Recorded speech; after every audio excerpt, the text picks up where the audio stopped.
Fala, nação, chegando aqui com mais um vídeo no canal Rubro Negro. Bora ver aí que a mídia gaúcha fez a comparação aí entre os 3 maiores elencos, segundo eles, do Brasil, né? Que é o Flamengo, Palmeiras e Atlético Mineiro.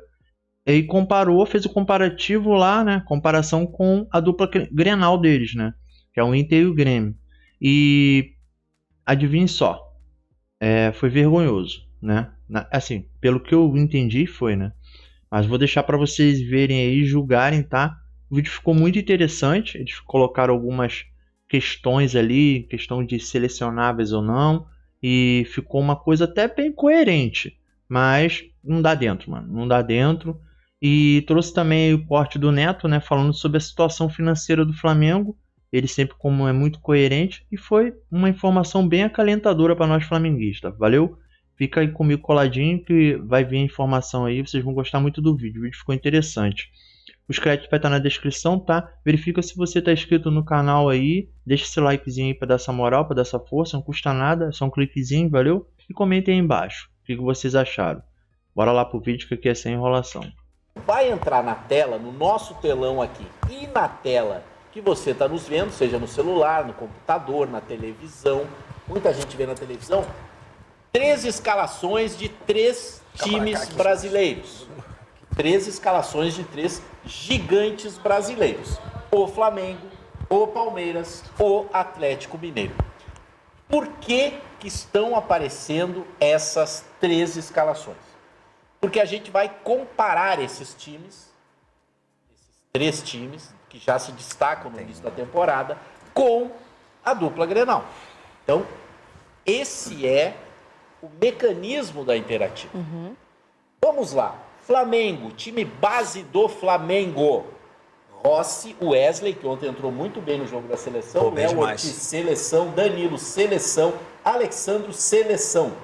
Pulgar é da seleção do país dele. De La Cruz deve jogar hoje. Gerson é da nossa seleção. Arrascaeta deve jogar hoje. Plata é da seleção. Só o Bruno Henrique não é de seleção. Olha o time do Flamengo.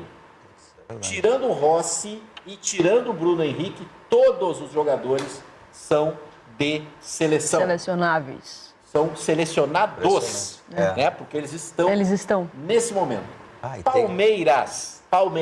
O Everton foi convocado hoje. Marcos Rocha, Micael, Murilo, Piquerez, seleção. Martínez, Richard Rios jogou ontem, Rafael Veiga, Facundo Torres, Estevão da nossa seleção e o Vitor Roque que chegou agora. Esse é o Palmeiras base. Não está o Gustavo Gomes porque ele está machucado. Senão ali seria... Assim como o Pedro aqui, né? No Flamengo. Assim como o Pedro no Flamengo. Ele está fora há um tempão. O Pedro não jogou o ano passado inteiro. Que ele está treinando aí para...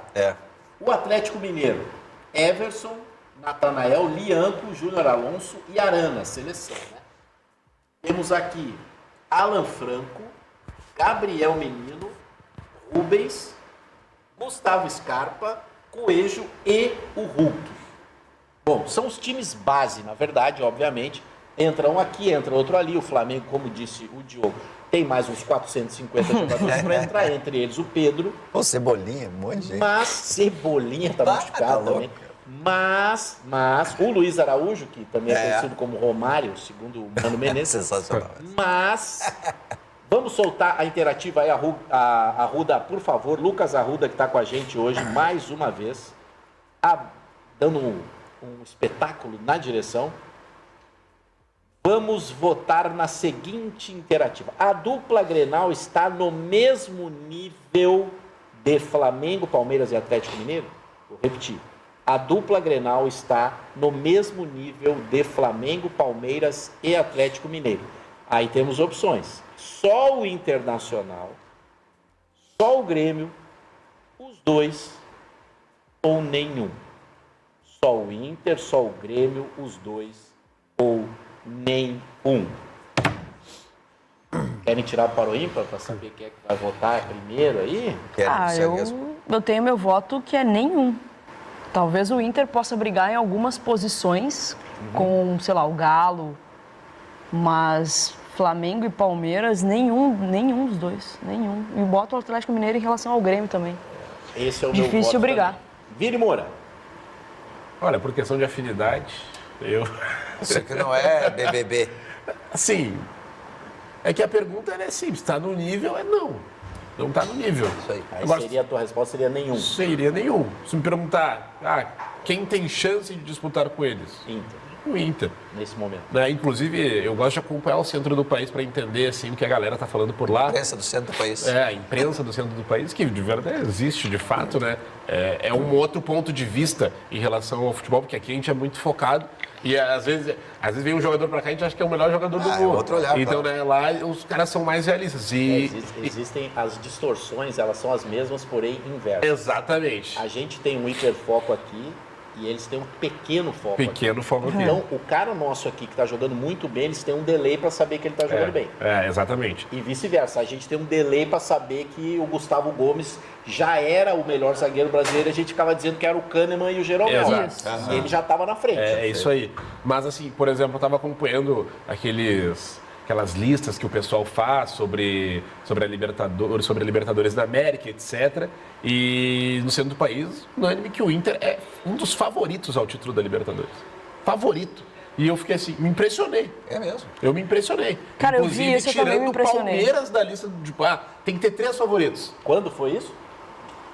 Foi pós-sorteio da Libertadores. Né? Eu vi isso hoje. Favoritos ou um dos Não, candidatos? Favoritos. Eu E acho o que Palmeiras pode não ser dá para sonhar.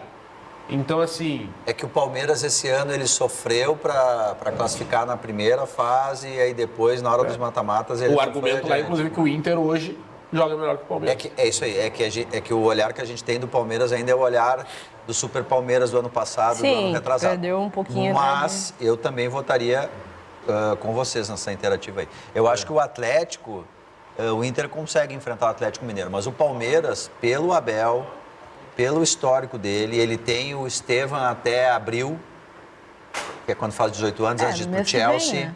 Vem, né? Mas assim, eu não sei se daqui a pouco ele não negocia um pouco para ficar até o meio do ano, mas enfim. Eu acho que com relação ao Atlético tem minhas dúvidas. Acho que o Inter está mais pronto que o Atlético, mas com Palmeiras e Flamengo eu acho que não dá. Dos 3 ainda, o Flamengo é disparado o melhor elenco. Assim. Disparado. O Palmeiras tem o melhor técnico, né? Exato. E, eu acho que vai demorar um pouquinho para essa... Talvez depois que passar a Copa do Mundo a gente consiga ver uma renovação um pouco maior. Eu tô amargo com a seleção. Mas tu sabe que ontem, claro, ainda muito abaixo daquilo que a gente imagina como seleção, né? Mas ontem eu vi um pouco mais de vontade dos jogadores, assim, um pouco mais de brio, atitude. Pode ser. Sabe? Eu não... Desempenho eu ainda muito abaixo. Muito abaixo. Individualidade. O Vini ontem não foi brilhante, mas ele chamou Assumiu. Não, ele tentou. Antes do gol, ele estava tentando bater, chutar, ele pedia a bola. Mas é um time, é individualidades, né? Coletivamente, o Brasil não pode ir para uma Copa desse jeito. Mas de jeito nenhum, mas não pode mesmo. Não pode. Se não sai aquele gol do Vini Júnior, hoje a gente era 6º lugar. 6º lugar. Não, eu acho que... O Brasil não sabe controlar jogo, não tem uma cara, não tem uma ideia. Quem é o centroavante, quem é o centro-médio, quem é o lateral direito. E tem uma força para fazer algo positivo, assim, né? A bola desvia muito, a bola mata o goleiro no desvio. Desviou de leve, se a bola não desvia, não é gol. O cara tava na bola. O mérito dele é que ele tava pedindo a bola. O gol, ok. Ele tem que acontecer de algum jeito. Mas... o pênalti foi nele. Não, eu acho que a melhor coisa foi o Vini Júnior, porque ele estava tentando, ele não se escondeu do jogo. Teve aquela bola do jogo um pouco antes, que ele, ao invés de chutar, ele podia dar uma cavadinha, né? Ele passa, ele passa. E o Bruno Guimarães, o Bruno Guimarães... É atacante que tem 20 gols. O próprio Bruno Guimarães... Tem 5 na seleção, 6. Eu acho que o 6 com ontem. Agora, olha essa matéria aqui de ontem à noite da CNN. Ela traz um retrato do que está acontecendo agora dentro dos bastidores ali do Flamengo e uma coisa que eu achei muito interessante e eu vou citar para vocês aqui. Olha só, eu vou ler um trechinho da matéria para a gente poder se situar. Depois de quase 100 dias, de assumir a presidência, o Luiz Eduardo Batista compareceu a uma reunião do Conselho Deliberativo para dar um panorama sobre a saúde financeira da equipe rubro-negra. BAP mostrou números sobre um orçamento refeito diante da nova realidade. O último fora planejado ainda pela gestão Rodolfo Landim, em novembro de 2024.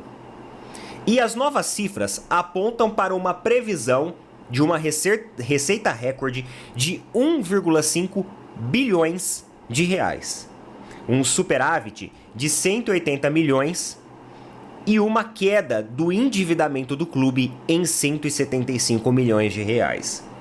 A dívida líquida, segundo o presidente, ela aumentou de 48 para 346 milhões de reais em 2024.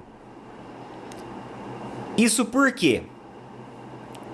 Dois motivos alavancaram isso. A contratação do Alcaraz e do Plata e também a compra lá do terreno do gasômetro para viabilizar o estádio. Então, por isso que o endividamento do Flamengo, ele aumentou. Ah, Neto, mas peraí, os caras estão projetando 1,5 bilhões com superávit e o Carvalho a 4 e você fala que o endividamento, ele aumentou? Sim, porque a projeção do 1,5 é ao longo desse ano. Existem dois cenários, o cenário atual e o cenário futuro. Quando fala do 1,5 é o cenário futuro.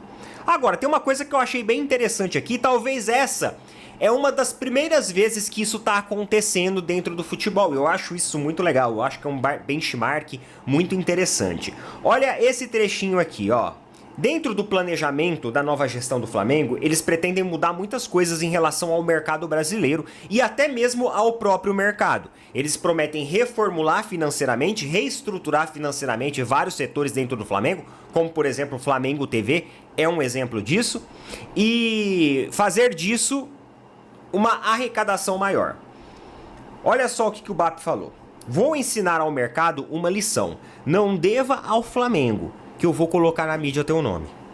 Obviamente que ele falou isso com uma direta, não é nem uma indireta, é uma direta aos clubes aí que devem. Mas o que me chamou mais a atenção foi isso daqui, ó. O Maracanã também deverá ser uma fonte de receita do Flamengo. De acordo com o BAP, a gestão operacional do estádio já foi otimizada. A margem operacional de lucro anteriormente era de 31%.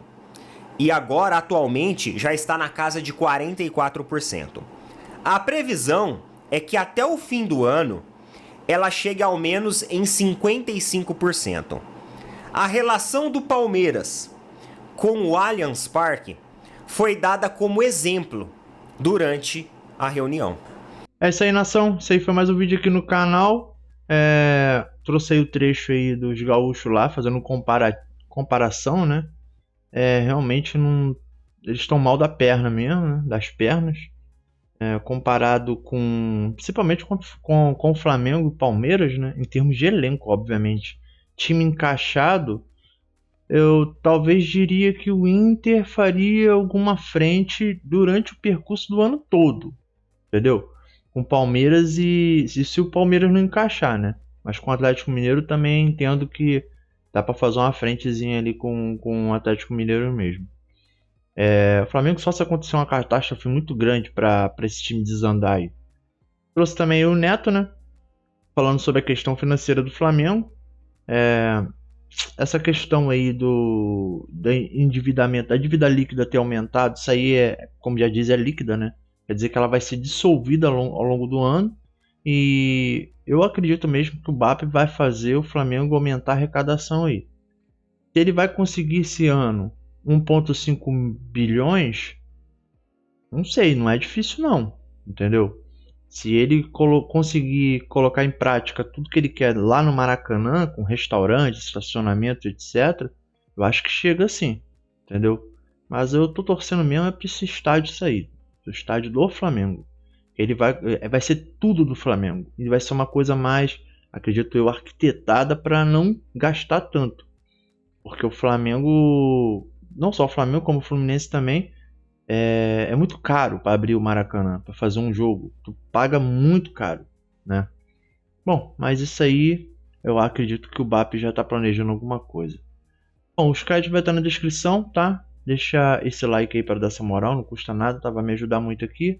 Verifica se você está inscrito no canal e comenta aí embaixo o que vocês acham disso tudo. Valeu?